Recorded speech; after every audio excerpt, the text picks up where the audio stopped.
നമസ്കാരം. മീഡിയ കമ്പാനിയുടെ വളരെ പ്രാധാന്യമറിയിക്കുന്ന ഡെയിലി അപ്ഡേറ്റിലേക്ക് സ്വാഗതം. എല്ലാവരും അറിഞ്ഞിരിക്കേണ്ട പ്രധാനപ്പെട്ട കുറച്ച് അറിയിപ്പുകൾ വീഡിയോ വഴി ഷെയർ ചെയ്യുന്നു. ഏറ്റവും ആദ്യത്തെ പ്രധാന അറിയിപ്പ് ക്ഷേമ പെൻഷൻ വിതരണവുമായിട്ട് ബന്ധപ്പെട്ടാണ്. ചില ഗുണഭോക്താക്കൾക്ക് ആനുകൂല്യം ബാങ്ക് അക്കൗണ്ടിലേക്കും എത്തിച്ചേർന്നിട്ടില്ലായിരുന്നു. പ്രത്യേകിച്ച് വിധവാ പെൻഷനൊക്കെ വാങ്ങുന്ന വ്യക്തികൾക്ക്, കർഷക തൊഴിലാളി ആനുകൂല്യങ്ങൾ വാങ്ങുന്നവർക്ക്, അവർക്കെല്ലാം തന്നെ ആനുകൂല്യത്തിൽ ചിലർക്കൊക്കെ എത്തിച്ചേരാത്ത ഒരു സാഹചര്യമുണ്ട്. അതോടൊപ്പം തന്നെ കൈകളിലേക്ക് ധനസഹായം സ്വീകരിക്കുന്നവർക്കും ചില മേഖലകളിലേക്ക് ഈ 2000 രൂപയുടെ സഹായം എത്തിച്ചേർന്നിട്ടില്ല. എന്നാൽ ഇതിനാവശ്യമായിട്ടുള്ള എല്ലാ തുകയും സംസ്ഥാന സർക്കാർ അനുവദിക്കുകയും ചെയ്തിട്ടുണ്ട്. അതിൻ്റെ വിതരണം അടുത്ത ഘട്ടം എന്ന രീതിയിൽ തന്നെ ഇപ്പോൾ ആരംഭിക്കുകയും ചെയ്തിട്ടുണ്ട്.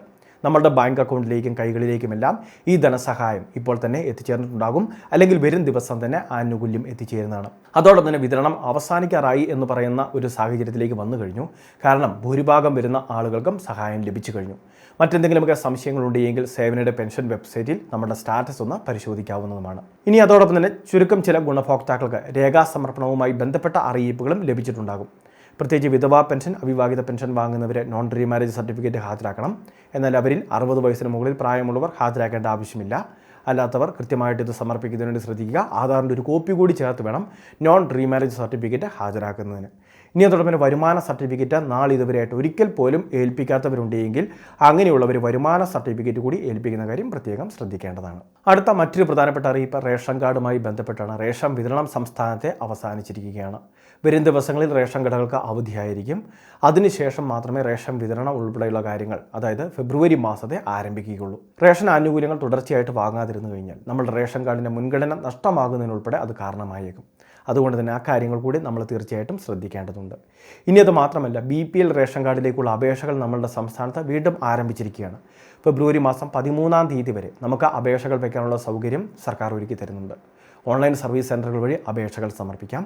കുടുംബ വാർഷിക വരുമാനം തെളിയിക്കുന്ന രേഖകൾ, BPL സർട്ടിഫിക്കറ്റ് നമ്മളുടെ തദ്ദേശ ഭരണ സ്ഥാപനത്തിലെ സെക്രട്ടറി സാക്ഷ്യപ്പെടുത്തി നൽകുന്നത്, മെഡിക്കൽ ബോർഡ് സാക്ഷ്യപത്രങ്ങൾ, സർക്കാരിൻ്റെ മുൻഗണന തെളിയിക്കുന്നതായിട്ടുള്ള മറ്റ് പ്രധാനപ്പെട്ട രേഖകൾ, ഇതെല്ലാം തന്നെ കൊണ്ടുവന്ന് വേണം അപേക്ഷകൾ സമർപ്പിക്കാൻ.